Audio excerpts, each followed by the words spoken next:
Bonjour, bonsoir, fidèles internautes. Ça dépend de l'heure à laquelle vous nous captez. En CNET, moment, c'est votre chaîne d'actualité. Abonnez-vous massivement. Alex Ngandoumo Moulouba, les Benjamin de la presse. Mon maman encore est toujours là pour vous servir. Un grand merci à maman Chantal Bomolo depuis Canada. Merci à toi, maman fille, maman Massoula, papa Das Milandou. Jojo Mavungu depuis France. Mbote Plébélé, place aux Ali. Bienvenue. Massoula, Manapeso Bambote Guilel Lusinzu. Bozatelme Belé. Olivier Ilonga, partenaire de tous les temps, de tous les jours. Là, je vois Darla Toumba. Sans oublier Patrick Trifazé, courant Yachine, 32 ans de pouvoir, Gombe, na Gombe. Je pense, Nabatak, vous comprendre que nous sommes avec les DA du groupe de F victimes de Fali Poupa. Bazobenge Mikolo, mais c'est le pas. Torosolo la bongo par rapport à la tournée Afrique au Apiote Golekai. Pendant 2 mois d'absence, Nabango na 4 pays. Plutôt sur la projet bazana pour 2022 Olivier Ilonga soko après fongolanga to solana les DA du groupe chef Gino Leak. Bonjour DA.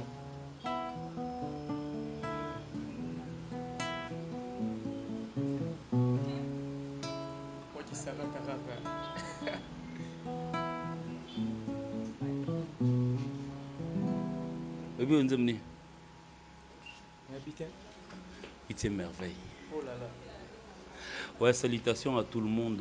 Moi, c'est bel et bien Gino Liak, le grand Bouza, l'homme qui ne recule pas devant un obstacle. Donc, salutations à toi, big salutations à le King, l'empereur Fali Poupa DiCaprio, la merveille. Staff Mobimba, donc à l'occurrence Fego la merveille ici à Kinshasa. Et Jiki Stenga à Kinshasa, donc Edi Badiata, B52 Balondo. Et la grande équipe qui séjourne en ce moment, Cyprien Zolo et tout le monde à Paris. Je vous salue. Et puis, Orchestre Mobimba, donc le groupe d'accompagnement de Fali, a commencé aussi par Monsieur Atélé Kounyanga, que je salue, et tout le groupe. Donc, salutations à vous. Spécialement, big salutations à toi, Papi Chako Cashman, mon pote. Voilà. Bon retour parce que première fois yango depuis 2022 to yamba parce que boto sala 2 mois d'absence bozali ki na ba tournée en Afrique ba voyage les kindengeni. Ouais, bah voyage les kinango bien. Donc nous avons fait 2 mois pratiquement na tournée africaine Autobanda qui la première partie. Nous avons commencé ça à Kinshasa ici, en commençant par la Fikine, Rotana, et puis la suite a commencé par Tanzanie. Après Tanzanie, Yokisu Kinshasa, pour bref, moi stop Mouké, et puis nous sommes repartis pour commencer avec le pays que vous connaissez, donc tous les parcours que nous avions fait pour finir aboutir na Cameroun.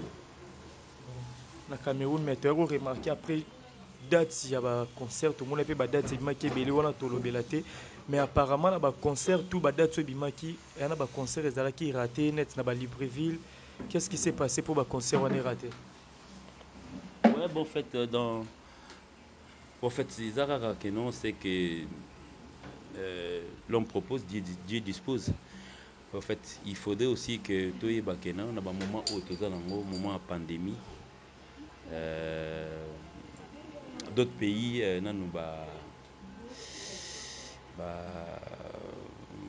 disposition sanitaire, il y a d'autres pays qui s'ouvrent et se renferment en même temps.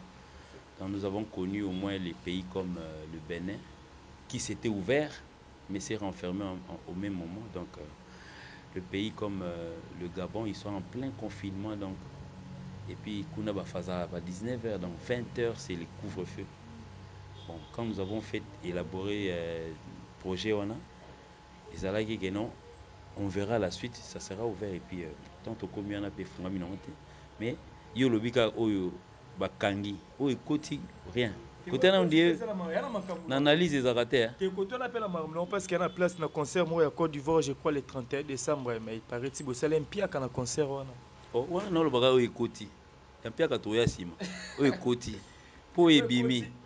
Tu parles du Gabon et du Bénin. Kota Gizambi pe kota iti. Wana yo mulu tanga kyango te.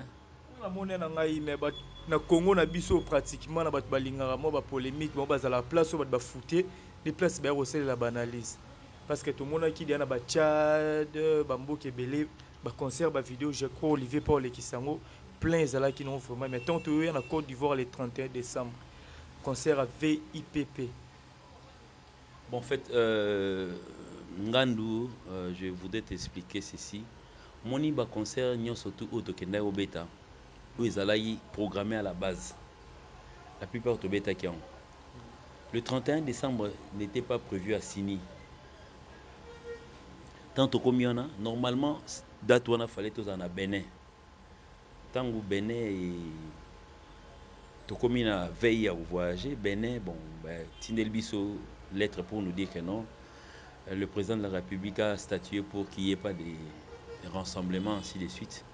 Donc ça veut dire que nous avons mis en Côte d'Ivoire pour finalement aboutir na Cameroun. Mais à part on a Cop Mouréoya, Zaini. Nani Assini on a Ozaki na katia programme, c'était pas la Sini Assini za loi Maluku. Tochaka Maluku, c'est précisément place des athées. Assini on est ce que faut être bête dans la place Ahmed Bakayoko le pauvre que son âme repose en paix.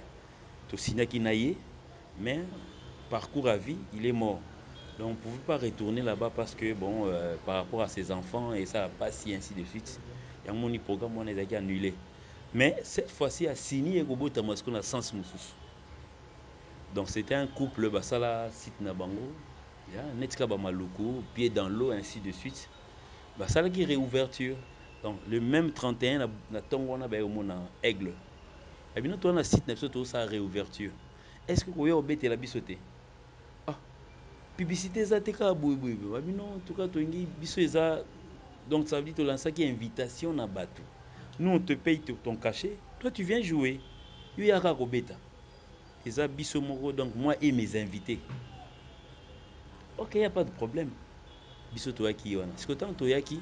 Est-ce que ça que na secteur wana courant est trop faible?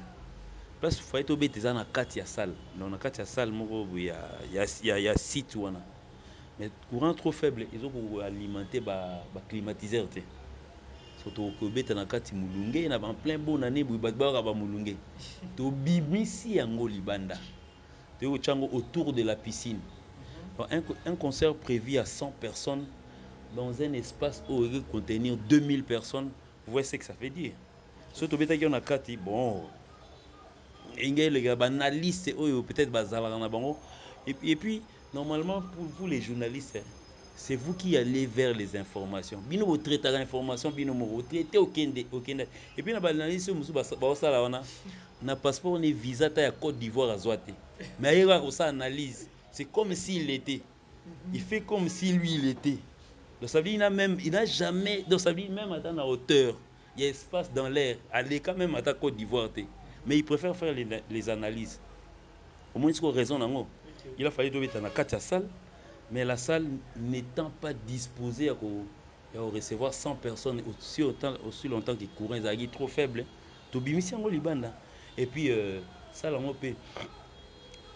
étant renouvelé, il y a peinture sur la peinture, il y a étouffement à 100 personnes.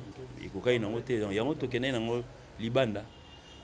Question il fallait avant vous ça analyse mais ngata utunat bamo boche bakiti bobandi bache bakiti babandi wana babifali na niveau na babi ke fallait muto mo beta ba sold out mais ba comprendre était piaka non et puis non seulement yango le lendemain matin la télévision ivoirienne grâce à son émission matinale au basalaka bango pe bayokaki il paraît que ta fallu taper poteau assigné ainsi de suite bon pe bayokaki basali émission en direct pour que ça l'analyse entre bango l'un des journalistes y est pas avec Iwana ya mobali en fait moko aza ko présenter mibale baza ko commenter ya mobile azali Iwana parce que c'est lui qui faisait office de présentation ainsi de suite. Il savait au moins ce qui s'était passé hier la veille si ko yé aye au ça l'analyse pour le baké non pour koyebisa bato que non c'était pas le cas nga nazalaki wana boy les médias ivoiriens oyo ya ba bino na ba ya ba www.bomolo ya ba genre nango bon ba lobité te na salle pes na pes na cité ka exemple parce que na cité pour na cité ba komba ba tuté Ah oui. bon ba lobité awa na kini siko to mona siko ba réaction yi oh monité journaliste wana Mumbaya ona mususu wana Vincent Chulizi musu wana mwasi wana ba pesi kombo. En fait madame Bodouga ça dit ba identifier ba kombo ya ba journaliste ivoirien na batu na bis en fait na batu o ça ba analyse normale. Et puis cette émission venait d'où? De Londres. Nous on suppose peut-être que Sogo Moutava dans extrême donc avant dans l'Occident, il peut être intelligent. Laisse-moi citer les noms. Ce garçon s'appelle Tonton Promo. Il est malade. Oh là. Donc oui, moi je me le permets. Il peut aller peut-être me faire ce qu'il peut faire. Je le connais parce qu'il m'appelle, j'ai ses audios. Donc ça veut dire, il veut faire un nom. À travers la cuisine et sa place à sa émission, il a identifié les noms des gens. Ça, c'est pas vraiment correct. Donc là où tu es à Londres, je sais pas, tu n'as pas des informations fiables, frère. En même temps, tu m'appelles pour me demander les programmes. Tu fais le malin au fait. Papa, place au commissariat. Commissariat na yo. Arrête de pouvoir parler de nous pour gagner, au gagner nini. Au gagner batali. Ça sert à rien. Donc, en fait, c'est que moi, je n'ai pas compris ces derniers temps. Quand vous faites une émission, il faut toujours faire allusion à Fali, même dans les émissions politiques. Bref. On a évité. Hein? Cameroun, concert, je pense que l'équipe bientôt telle va concert. Sauter quand Cameroun. Tchadouana, Olivier on l'accepte, il mange à Tchad, pour tout le monde. Ah, sauter. Le tobe terali selon des stades, stade de Boukana qui kaka. C'est là, non.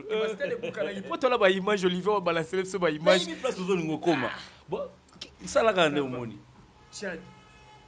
Ouais, Tchad tobeta qui deux concerts, tobeta qui na Grand Hôtel na bango en fait j'ai oublié Radisson espace mon terrain à bango en tout cas vraiment tant que ça balance l'espace on s'était demandé avec le coût du billet est-ce que wana ngai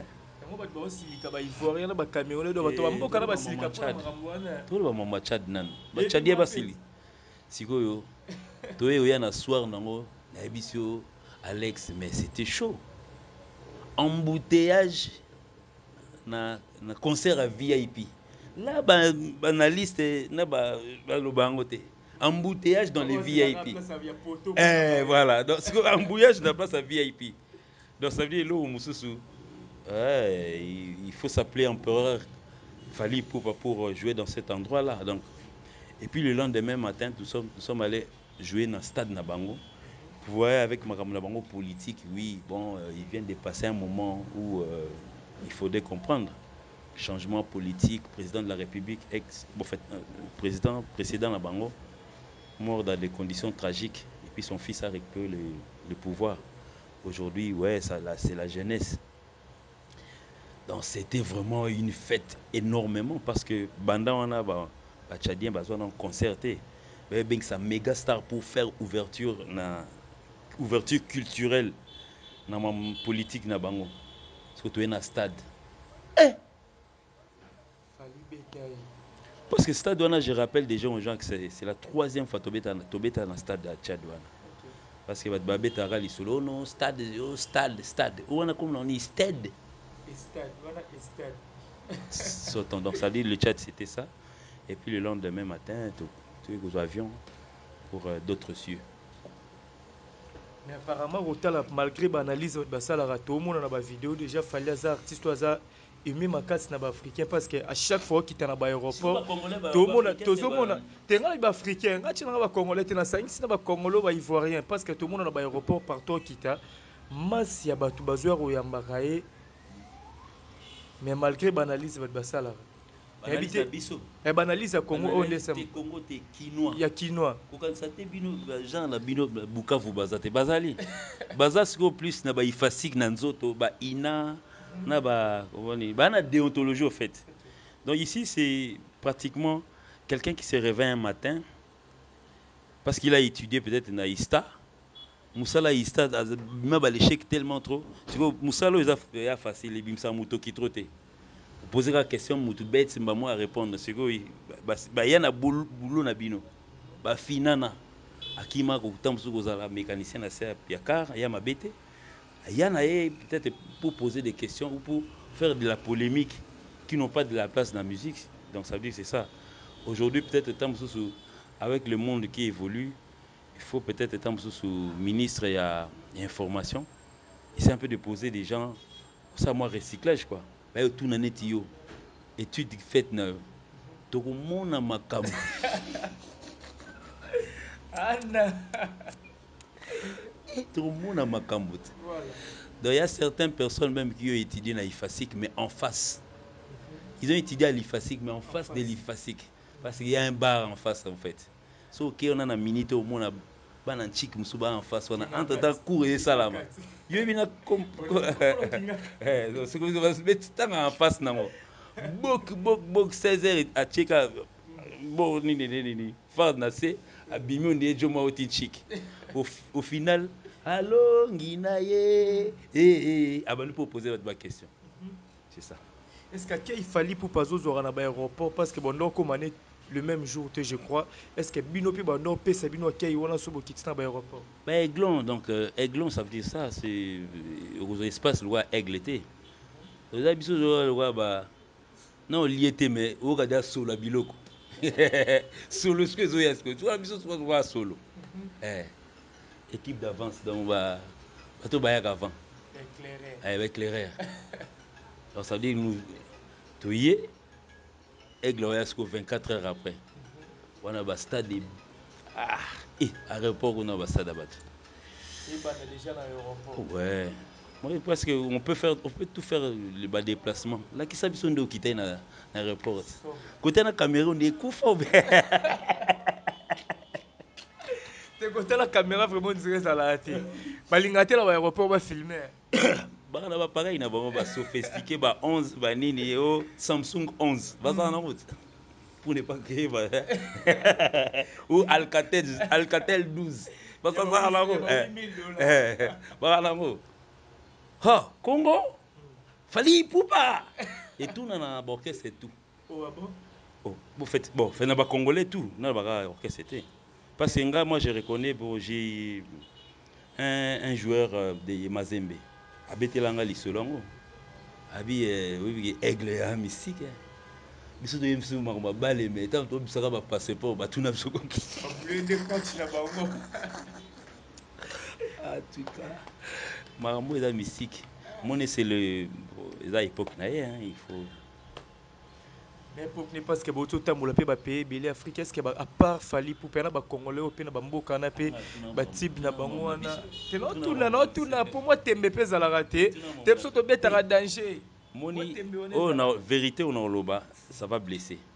Moi je suis pas là pour choquer. La vérité te mikolo te préféré vérité. Et puis ngai net na niveau na niveau émissionnette te ni muta ça va émissionnette aka moko. Voilà makila la bino nyos. Ye kaka parce que ye zandeni. Moni aujourd'hui il faudrait parler de l'émission passée en direct na digital et pas confrère na.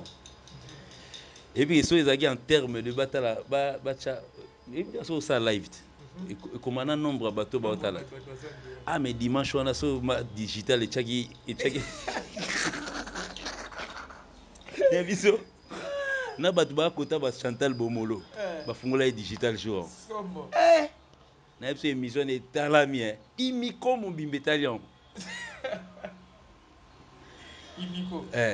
imiko mobimbe taliango imiko ya matongi to union ba musicien imiko ya biso ah ya ba musicien nani na babini ezalani yango union des journalistes comment on dit ba fêter bino nyonso fait tout à l'heure.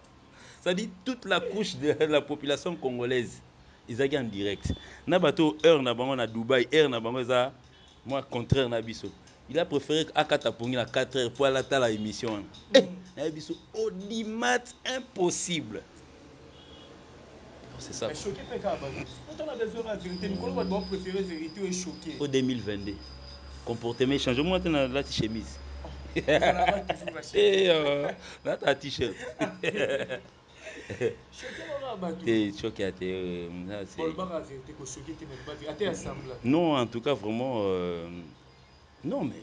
Oui, bien, il y a un groupe Moussoko, il y a un groupe Mobo. Surtout que vous avez un Ghanais, moi, il y a un groupe. Mais tout le monde a un groupe. Est-ce que vous avez un Simba chez Bino?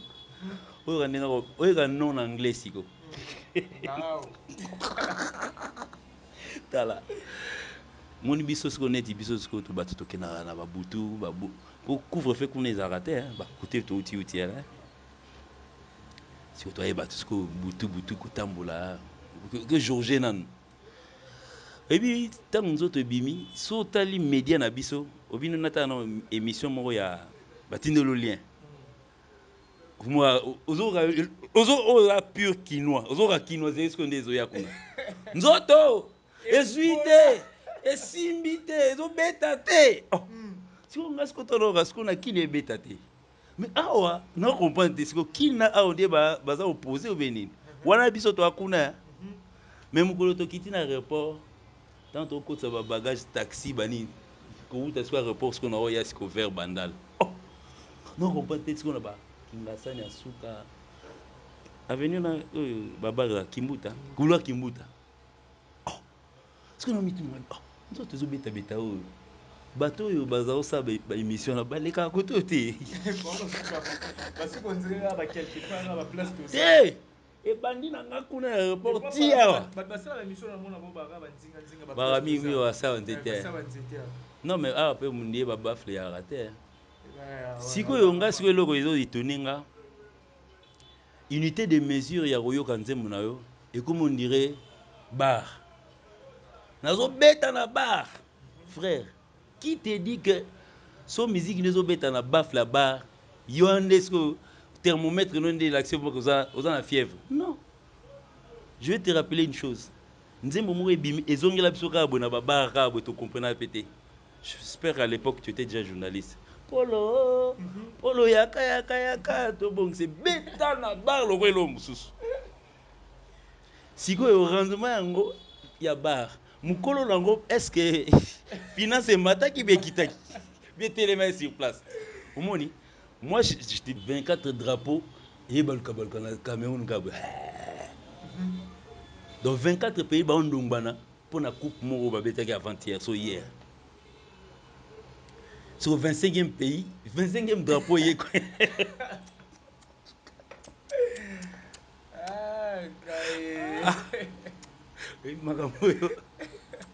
makambo et puis babiloko wana ya bacoup mona boye ezalaka banombre paire mais comme un nombre impair 25e pays mo ekoti boye ekoti na histoire ebi lelo na histoire ya CAN 2021 2022 ebi bato bana na histoire lelo natangi bakombo na bango moto afungolaki nano Fally Ipupa pays organisateur le Cameroun pays où il recevait bateau le Cameroun yango sous pour organisateur le pays qui a où il détenteur il y a coupe il y a coupe précédente l'Égypte et le pays qui a gagné total 4 pays au batanga comme non lelo le Congo pays d'ouverture malgré moi bien on va lever les rideaux pour mettre enlever les rideaux ya lo nini tala et pefkin ku babengi yote bon va que be la caf ta yo enlever les rideaux pompe mais monsieur ça ma casse les logos de monsieur ça ma que bon il y a pas un problème tu sais bon je félicite hier j'ai vu quand même une émission de mon frère Dino Caporé de mon jeune frère pour Mikolo so ben muto petit au silica pour moulaï makasi mon jeune frère Dino Caporé parce qu'on a le même nom c'est un bon chanteur qui chantait dans BCBG en tout cas sur l'année émission na ATI ya Osaranate ATI parce que il est comment oui chaque jour on parle de Fally mais quand tu passes à une émission le lendemain les serviteurs de leçons va komaka il faut que tu comprennes attends bato ba ko pesa ba leçon ba chaque après l'émission il a fallu même matin à ça conférence de presse ba donneur de leçons ba après Mais quand tu as une émission annoncée déjà son nom, so il y a une PC leçon. Il y a avant. Oh non, fallait le au le kakuna ta chemise là ta costume. Au PC ta leçon avant. C'est quoi bateau peut moins bandi maqué vraiment parce qu'ils font des analyses chaque jour. Mais quand il est en direct, l'émission émission surtout à dimanche wana. Oui, salama na digital. Tout est là tout. Ba faza. L'émission émission digital ya qui souka na show. Ça donne des leçons. Et puis, Alex Ngandou, toi, tu peux faire aussi une émission avec Fali. C'est facile. C'est parce que vous ne comprenez pas aujourd'hui que notre Fali, c'est devenu un professionnel, au fait. Quand tu veux avoir Fali à un concert, ne vois pas voir directement.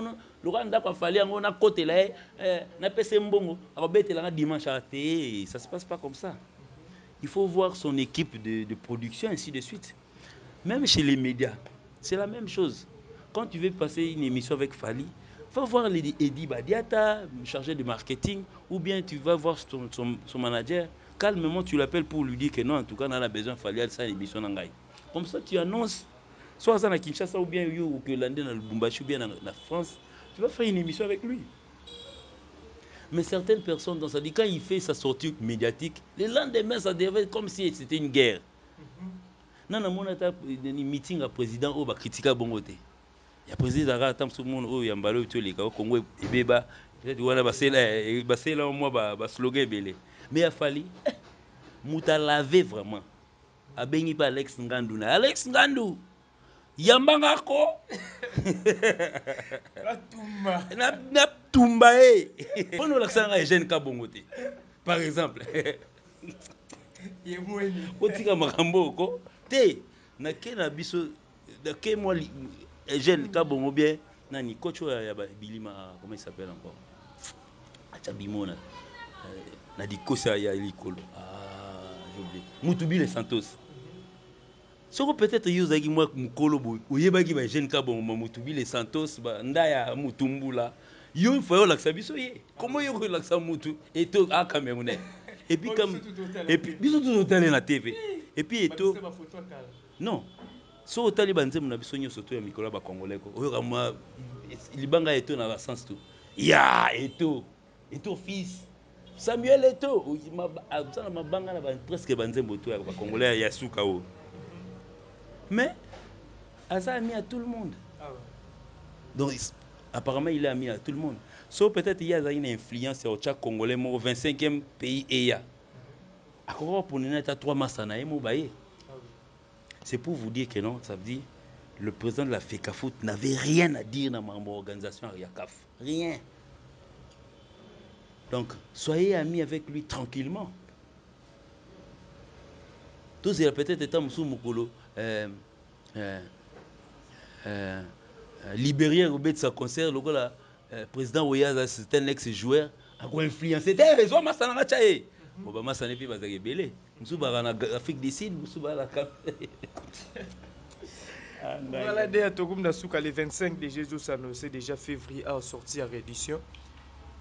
Et habité sur Ibozo s'est préparé et puis le programme au Bozanango pour la par rapport à réédition, moi question ça avant Ibimano le 25. Non, c'est la Likama, ma belle Likama la dernière. Question ça par rapport à non deni so moni muta obimisa babunzembo mususu se wali bose simbate.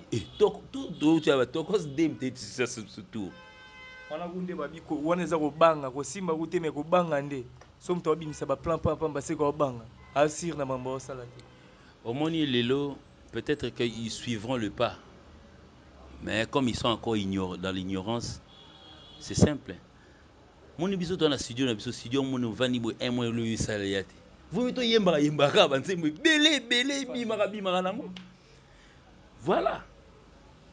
Fali déjà vient de le dire. Il a dit que non, Arosala album Rumba. Réédition nango pesa. Loko na album nango ebimite mais loko réédition nango pe ba laki biso. Ngolo réédition ebima.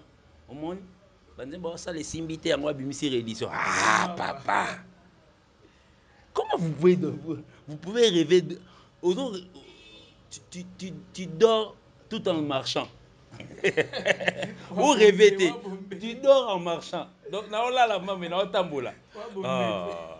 Bombe ko to ba blokaka. Ozo tambola mais ngaza ko fazer. Donc il faudrait peut-être apprendre Makamusu. On ne dit pas que c'est que l'empereur est en train de faire pour Batumba comme ils sont dit. Et c'est Salama. Baké reçoit même na édition de la Coupe d'Afrique à Batou Salama en 2012 pour octroyer un mouton à Congo. Non.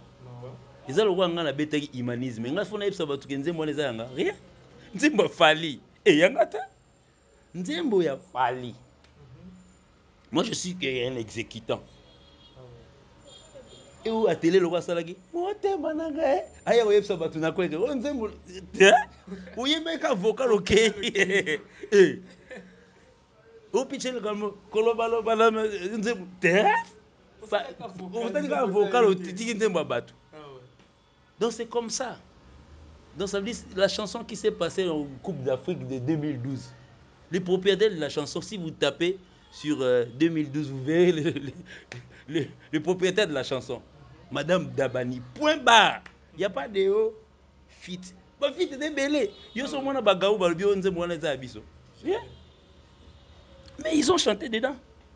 Ils ont fait un extrait de vocal. Yo mona bangono ba yo gawa comment il s'appelle? Magic System. Non, tu randé nzembo wana biso. C'est moi comme non. Mais c'est le Congolais qui le dit aujourd'hui. Bino bobi guitare na sona guitare maman Patience Dabani toute son équipe Yassima. Baza ba Congolais, Solis bo fait na ebi so ba changer nationalité ba benga na bon pam. Mais père wana nga na ebi a père la so à côté mais système. Sikoyo au lieu de faire des analyses peut-être la guitare voilà d'ailleurs ça là. Oh papa, asa ki on wapi. C'est une partie, 10 secondes, il y a 33 minutes. Sortons. Alors, le programme est année parce que vous avez déjà na kin, vous avez thérapie trop té na kin par année. N'habitez sur vous avez déjà la date, vous avez calé au bêta ba concert na kin. Non, mais le programme sortira finalement. Frère, évitez un calendrier avec un drapeau Nassim. Attends, un drapeau RDC, donc les concerts, pratiquement ici, ce sont des concerts privés au Bissoto livrés. On vient de jouer un concert ce week-end, qui est anniversaire, il y a quelqu'un qui est aussi ami des musiciens, Abed Achour.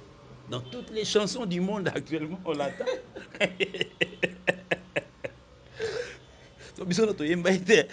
Mais on a joué à son anniversaire. Ce qu'on a bien Achour, c'est fallu pour l'anniversaire. Tu vois, on peut le gars tout publier, moi, tu sais, ils publié. Mais les héros, non, ouais, ici. Bon, bref, sautant. Et puis la semaine qui va arriver, c'est une fête toujours, ça sera toujours dans le privé. Ça, on n'annonce pas, on ne fait pas de publicité. Net, ouais, signé, on est là, il fait la publicité. Mais analyse, non, moniteur, ça, il piaka, bref, et les cas, non. Et puis, ça, le honte, la pire honte est Nini. Il ne revient pas pour nous dire que non, mon émission précédente, na salaki, tout ça qui est rare. Il est à bongo. Il est à bongo. Donc c'est ça. Bon. Un programme dans le programme est on attend peut-être que les managers à partir de Paris qui nous envoient déjà le calendrier. Calendrier, mon ami, qui n'a commis Bumba, bachina drapeau à RDC. Mutalo Kele nani Kisangani. Bachina drapeau marié, bachina drapeau Baluba. Kassaï. Kassaï. Excusez-moi, je suis en train de déranger une dame qui est en face de moi. Donc, je n'ai pas cité le nom des gens. Dans ce moment, bon, on va Silica. Donc, ainsi de suite, c'est comme ça. Ngandu. Kassaï oriental. Donc, ça sera fait comme ça. On attend parce que calendrier Liboso Bakoma qui partie 1, donc première partie. La deuxième partie viendra, la troisième partie viendra avec des drapeaux, vous verrez. La partie qui Afrique, c'est qui est partie dès que ça la. Nous sommes les berceaux de l'humanité. Ce que pays hors Afrique. Et banaka. On na vanda na mona nani calendrier moi bima mais na ba drapeau des États-Unis. Date en pays légal déjà. Mais la conseil est Mbadi pardon. Maman Chantal tout pour ma kenda fête tout le monde tout maman Chantal so ba kuna. Tant que tu as dédoublé. Voilà, bientôt Kabola déjà. Bah dédicace numéro de contact dans votre bolko contacter. Ah, ni moi contacté a pas si ming, surtout que non, celui qui va injurier. Au moins que il a koyo comme va boy. Na poko ka. Chez eux ba bolko moi ba dédicace dans 4 à 10. Eh, muto pas zonga facile. Eh, numéro nanga. Mon nom c'est Serge Liaki, tu m'écris seulement sur Facebook ou bien tu vas sur mon Instagram serge.liaki. Liaki ça s'écrit Liaki. Point barre. Comme ça je peux jauger, je peux déjà voir Joe ndeto sur na Facebook oui. So na soliné direct à okete. Pour m'appeler monsieur ça Alex ça magno la mukina. Muto bengo sko en différent bengo en États-Unis. Netinga na garçon ma bengo en États-Unis. Yo! Ya maman direct. On a plein 3h du matin. Si on a 15h, si on appelle les États-Unis, bi mutamatolo. On l'a mis avec on l'a tant au charabu maman kei. Mais on a besoin de payer à Koufanaï. Et on a eu ça dans commentaire, micro finga des pères. Père à vivant. Oui, oh, mais quand l'on va pas finga ba parents na ngai. Père ndeza vivant. Batika mère za na été à sa Koufanaï personnel. Parce que boleli sa ngai. Moi na leli na butu na net jo na États-Unis. Na lela na butu. Mère la mukaka. Ba calmer nga no mère sa kenda la na.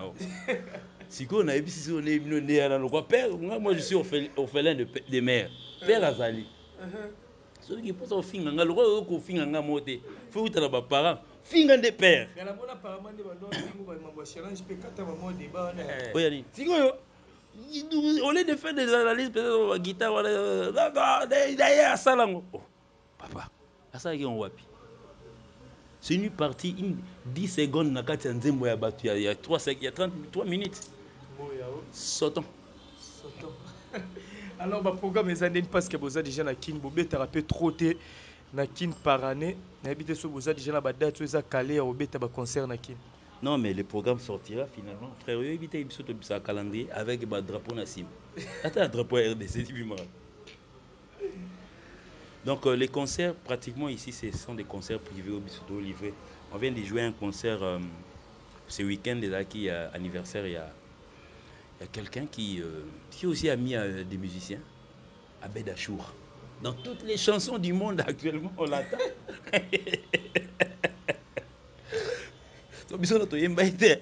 Mais on a joué à son anniversaire. Ce qu'on a bien Achour avec c'est fallu pour l'anniversaire. Tu vois, on a le gars qui publié, ceux qui ont publié, mais les héros. Ah, ouais, ici. Bon, bref, sautant. Et puis la semaine qui va arriver, c'est une fête toujours, ça sera toujours dans le privé. Ça, on n'annonce pas, on ne fait pas de publicité. Ouais, signé, on est là, il peut la publicité. Mais analyse, non, moniteur, ça, il piaka, bref, et les cas, non. Et puis, ça, honte, la pire honte est nini. Il ne revient pas pour nous dire que non, mon émission précédente, na salaki, tout ça qui est rare. Il est kaka bongo. Il est kaka bongo. Donc c'est ça. Bon. Un programme d'un programme exact. On attend peut-être que les managers à partir de Paris qui nous envoient déjà le calendrier. Calendrier, mon ami qui n'a commis Bumba, bachina drapeau RDC. Mutalo kele nani Kisangani. Bachina drapeau marié, bachina drapeau Baluba. Kassaï. Kassaï. Excusez-moi, je suis en train de déranger une dame qui est en face de moi. Donc, je n'ai pas cité le nom des gens. Dans ce moment, bon, on va Silica. Donc, ainsi de suite, c'est comme ça. Ngandu. Kassaï oriental. Donc, ça sera fait comme ça. On attend parce que calendrier à Liboso Bakoma qui partie 1, donc première partie. La deuxième partie viendra, la troisième partie viendra avec des drapeaux, vous verrez. Partie qui Afrique, c'est qui est partie dès que ça la. Et ça Afrique nous sommes les berceaux de l'humanité. Ce que ça pays hors Afrique. Et banaka. Ngapi na vanda na mona nani calendrier mo bima mais na ba drapeau ya États-Unis. Date en pays légal déjà. Mais le concert est Mbadi pardon, maman Chantal tout net. Pour ma kenda fête tout le monde a tout la maman Chantal so ba kuna tant so muta se dédoubler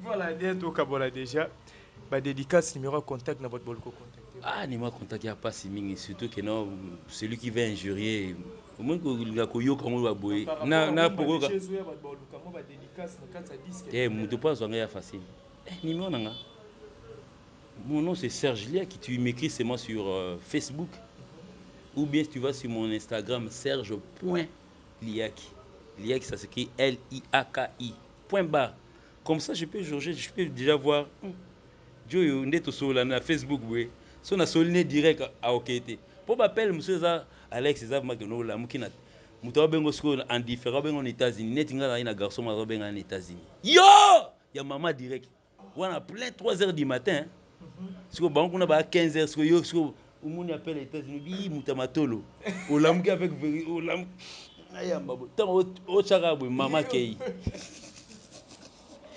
mais na biso pe akufa naye yo na yebisa bato ba commentaire mikolo bo finga nde père père à vivant oui oh mais ko loka ba ngba finga ba parents na ngai père nda vivant batika mère aza na été asa kufa na ye personnel parce que boleli sa ngai mwana na leli na butu na net jo na États-Unis na lela na butu mère ala mukaka ba calmer nga ono mère asa kenda lala na o siko na ebisi so ne bino ne ala lokwa père moi je suis orphelin de mère père azali celui qui pense au finga nga lokwa ko finga nga mote faut utala ba parents finga de père ngala bona parlement de ba don ngo ba mambo challenge pe kata ba mode ba na oya nini ya manette na ba chapeau na monde be kata na te a wana débat mon adversaire koka na été ko kata adversaire lembele adversaire ba gi deux mora journaliste mora musicien ba koka te nazongi na nga lunette na nga noir makasi po na moni noir o za makasi par rapport ba noir ba don là challenge bato bayi na bango te mais je peux le faire en tout cas na libre na longoli na nga bon vous voyez très calmement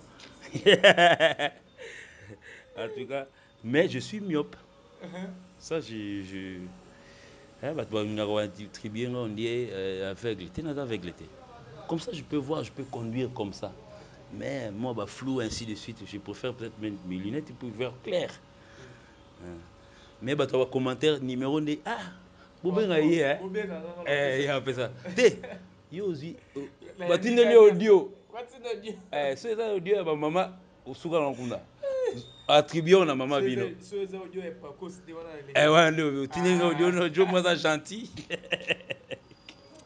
tala ba numéro eza pasi tala na 3h du matin na lala te Alex na kita maman pour makambo ngo eza pasi pour notre maman au fait ma mère na biso tant biso to bana musique les parents étaient contre surtout ma mère komatela ba mabayo pouah sikoyo mère ba tout au fur et à mesure dans la classe à permettre yo salango yé mon finga mi ya liboso asali yo nini. Non, certaines injures doivent quitter notre pays, quitter notre bouche, franchement. S'attaquer nous nangai, il y a certaines personnes qui m'attaquent, qui m'injurient des macaques, vilains, PD, continuer nango. Mais les parents vont tranquilles, ils n'ont rien à. Donc ça dit dans ma musique est talibon. Viens à Bissau, certes à bête à piano. Mais en tout cas, sur PC guitare, fouter. Mais on a besoin dans des chants. À former les pengas là, oyembate. Vous comprenez? Donc ça veut dire laisser leur pour les lots pas comme qui wenge te na 91 ans na monaki yo na ibat na mona je vis Jibem Piana Alain Makaba Didier Masela Blaise Boula. Merci les sous na Darla Tumbana monio wana Gilel Luzinzu na peso bambote boza telme belo Olivier Nzingit les pauvres de la ville na peso bambote Benjamin Bolassé les légions entrepreneurs Bobby Petit mais costaud boza telme belé abonnez-vous massivement sur Chantal Bomolo la Star TV on se retrouve à la prochaine.